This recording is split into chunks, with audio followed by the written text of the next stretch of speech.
आज हम relative clause के बारे में बात करेंगे, जो कि कॉम्प्लेक्स सेंटेंस की एक पार्ट है या टाइप है। कॉम्प्लेक्स सेंटेंस के बारे में मैंने डिस्कस की है पहले वीडियो में, जिसमें मैंने बताया था इसमें दो सेंटेंस होते हैं। पहले वाले सेंटेंस को प्रिंसिपल सेंटेंस या प्रिंसिपल क्लॉज बोलते हैं। फिर मैंने बताया दूसरे वाले सेंटेंस को हमने सबऑर्डिनेट सेंटेंस या सबऑर्डिनेट क्लॉज बताया। फिर इसमें मैंने ये भी बताया कि इनके सेंटेंसों को हम क्लॉज क्यों कहते हैं, क्योंकि ये एक दूसरे से कनेक्टेड होते हैं, इंटर रिलेटेड होते हैं या इंटर डिपेंडेंट होते हैं, ठीक है ना।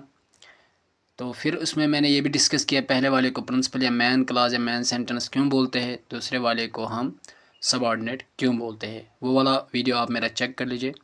आज हम उसी की टाइप पढ़ने जा रहे हैं, वो है रिलेटिव क्लॉज। इसके 3 टाइप्स है, यानी कॉम्प्लेक्स सेंटेंस के।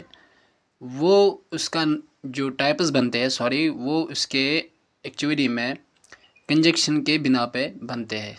अगर आपने मेरी कंजक्शन वाली वीडियो देखी होगी, उसमें आपको आसानी से समझ में आ जाएगा।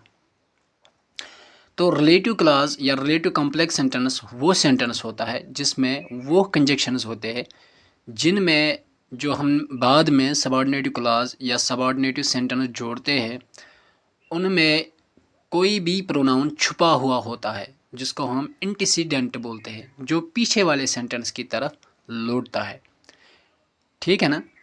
तो तभी हम उसको रिलेटिव क्लॉज बोलते हैं, क्योंकि ये दो सेंटेंस को रिलेट करता है, ठीक है। जैसे उसमें सब्जेक्टिव प्रोनाउन अगर छुपा हुआ हो और पीछे की तरफ वैसे सब्जेक्ट लौटता हो, तो उसको हम सब्जेक्टिव क्लॉज बोलते हैं। आपको पता ही होगा, मैंने ये डिस्कस किया भी है, सब्जेक्टिव क्लॉज जो है हम वर्ड से जोड़ते हैं, ठीक है ना। तो इसका नाम हो जाएगा सब्जेक्टिव रिलेटिव क्लॉज। ये उसकी पहली टाइप हो गई। तो इसी तरह से जो दूसरी किस्म इसकी बनती है वो है, आप कोई भी रख सकते हो, मैंने एडजेक्टिव रखा है, ठीक है ना। अगर हु, विच और वायर होगा या दैट हो गए, ये 4 कंजक्शंस होंगे, यहाँ मैं लिख लेता हूँ, ठीक है ना। तो अगर ये 4 कंजक्शन आ जाएंगे दो सेंटेंस के बीच में, इसका मतलब ये हुआ कि ये जो कंजक्शन है, ये आगे वाले जो जुमला है जिसको हम सबऑर्डिनेट क्लॉज बोलते हैं, ये बहसियत एडजेक्टिव फंक्शन करते होंगे। लेकिन किसके ये बहसियत एडजेक्टिव फंक्शन करते होंगे?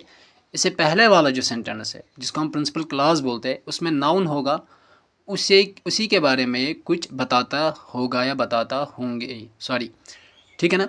तो आपको पता ही होगा एडजेक्टिव की डेफिनेशन क्या है। एडजेक्टिव वो वर्ड या वो सेंटेंस या वो फ्रेज़ होती है जो नाउन के बारे में कुछ मज़ीद इन्फॉर्मेशन दे, एट्रीब्यूट करे उसके बारे में, ठीक है ना, जिसको उर्दू में सिफत बोलते हैं, ठीक। तो हु, विच, दैट और वायर का फंक्शन ही यही है, एडजेक्टिव क्लॉज जोड़ना, ठीक है ना। तो इसमें जो एंटीसीडेंट होगा, इनमें भी सब्जेक्टिव प्रोनाउन छिपे हुए होते हैं, जो एक्सप्लेन करते हैं, जो पहले वाले सेंटेंस में नाउन होते हैं उनके बारे में एक्सप्लेन करते हैं, उनको वाज़ेह करते हैं, उनकी मज़ीद इन्फॉर्मेशन ऐड करते हैं। चलिए मैं एग्जांपल से समझाने की कोशिश करूँगा। इसके बाद जो है आता है एडवर्ब क्लॉज, ठीक है ना। तो एडवर्ब क्लॉज वो क्लॉज होता है, ठीक है।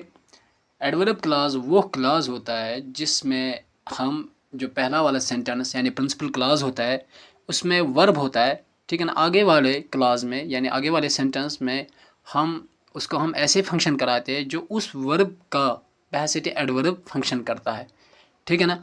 उसके फिर वही टाइप्स बनते हैं जो पूरे एडवर्ब के बनते हैं। अगर एडवर्ब 7 तरीके से या 8 तरीके से फंक्शन करता है, ये क्लॉज भी 8 तरीके से फंक्शन करेगा। ये डिपेंड करता है फिर एडवर्ब कंजक्शन पे, हम कौन सा कंजक्शन जोड़ते हैं और कौन सा फंक्शन कराना चाहते हैं उससे, ठीक है ना। वैसे इसी हिसाब से हमें कंजक्शन इस्तेमाल करने होंगे, वो वही फंक्शन करेगा, फिर वो वही टाइप का एडवर्ब बनेगा। इसको भी हम एग्जांपल से समझाने की कोशिश करेंगे, ठीक है ना। आप ये एग्जांपल पढ़ लीजिए, आपको समझ में आ जाएगा, ठीक है ना। यहाँ हम 5-6 एग्जांपल सेट करते हैं एडवर्ब क्लॉज पे, आपको समझ में आ जाएगा, ठीक है ना। इसके बाद जो है ऑब्जेक्टिव क्लॉज। ऑब्जेक्टिव क्लॉज हमें 2 तरह के होते हैं। एक वो ऑब्जेक्ट जैसे हमें दो तरह के वर्ब होते हैं, एक होता है ट्रांजिटिव, एक होता है इंट्रांजिटिव। अगर प्रिंसिपल क्लास में ट्रांजिटिव वर्ब होगा, इसके बाद हमें उसको ऑब्जेक्टिव की ज़रूरत पड़ती है, तो हम जो आगे वाला सेंटेंस जोड़ेंगे उसको बेसिकली पूरा फंक्शन कराएंगे उस वर्ब का ऑब्जेक्ट, तो वो ऑब्जेक्टिव क्लास हो जाएगा उस वर्ब का, यानी वो ऑब्जेक्ट ऑफ द वर्ब हो जाएगा। ठीक है ना। दूसरा जो हमारा, इसके भी हम एग्जांपल से समझाने की कोशिश करेंगे। दूसरा हमारा जो होता है वो होता है सब्जेक्टिव प्रोनाउन का ऑब्जेक्टिव प्रोनाउन। ठीक है ना। तो अगर हमें पहले वाले सेंटेंस में कोई नाउन हो, ठीक है ना, तो जैसे आई की ऑब्जेक्टिव फॉर्म होती है मी, इसके लिए भी मैंने एक अलग से वीडियो बनाई है। वी की होती है अस। अब अगर मैंने दो ऐसे सेंटेंस जोड़ने हैं, ठीक है ना, दूसरे वाले सेंटेंस में मुझे सब्जेक्ट का ऑब्जेक्ट है, यानी ऐसा नाउन है जिस पे पहले वाले सेंटेंस में एक नाउन फंक्शन करता हो, एक्शन करता हो, और दूसरे वाले सेंटेंस में ऐसा नाउन पाया जाता हो जिस पे वो एक्शन हो रही हो, तो वो उस सब्जेक्ट का ऑब्जेक्ट कहलाएगा। उस वक्त मैं क्या करता हूँ, वो ऑब्जेक्ट जो होता है दूसरे वाले सेंटेंस में उसका जो प्रोनाउन इस्तेमाल करता हूँ। जैसे आई की जगह मी होगा, वी की जगह अस होगा, ही की जगह हिम होगा, शी की जगह हर होगा। ठीक है ना। तो वो जो मैं इंटिसिडेंट करूँगा, रिफ्लेक्ट करूँगा पहले वाले सेंटेंस की तरह, ताकि मुझे समझ में आ जाए ये उसका ऑब्जेक्ट बनता है। तो उस वक्त हम इस्तेमाल करते हैं होम। जब हम वर्ब का ऑब्जेक्ट जोड़ते हैं तो दैट इस्तेमाल करते हैं। जब हम सब्जेक्ट का ऑब्जेक्ट जोड़ते हैं तब हम इस्तेमाल करते हैं होम। ठीक है ना। ये एग्जाम्पल है यहाँ, इसको देख लीजिएगा। इसके बाद जो है पजेसिव क्लॉज का हम इस्तेमाल करते हैं। ठीक है ना। सॉरी, इसके बाद जो नेक्स्ट टाइप बनते हैं उसके वो है पजेसिव क्लॉज। ये पजेसिव क्लॉज क्या होता है, अगर हमारे प्रिंसिपल क्लॉज में क्या नाम है उसका, प्रिंसिपल क्लॉज में हमारा अगर कोई नाउन हो, इसकी तरफ आपको पता ही होगा पोजीशन का क्या मतलब होता है, जब हम दो नाउन की आपस में रिलेशन शो करते हैं। ठीक है ना। यानी एक नाउन दूसरी नाउन की तरह बिलोंग करता है। जैसे मैं एग्जांपल दूंगा, मेरे पास एक पेन है और केप है। मैं कहूँ ये जो केप है ये उस पेन की है, ये जो की बीच में लफ्ज़ आ गया, इससे हमें पता चलता है कि ये जो केप है ये उस पेन की है। ठीक है ना। तो इसका मतलब ये जो की वर्ड, की लफ्ज़ मैंने इस्तेमाल किया, वर्ड इस्तेमाल किया या हरफ इस्तेमाल किया, ये इन दो नाउन के दरमियान कौन सी रिलेशन शो करता है, पजेसिव की। इसको हम उर्दू में हरफ इजाफत बोलते हैं। तो अरबी में ऐसे जुमलों को मुज़ाफ, मुज़ाफ इलैह बोलते हैं। मुज़ाफ वो नाउन होता है जिसकी तरफ इजाफत की जाए, मुज़ाफ वो नाउन होता है जिसको पजेस किया जाए, मुज़ाफ इलैह वो नाउन होता है जिसकी तरफ इजाफत की जाए। ठीक है ना। हर्फ इजाफत वो होता है जिन वर्ड से हम पोजेशन शो करते हैं, जैसे इस सेंटेंस में की था। ठीक है ना।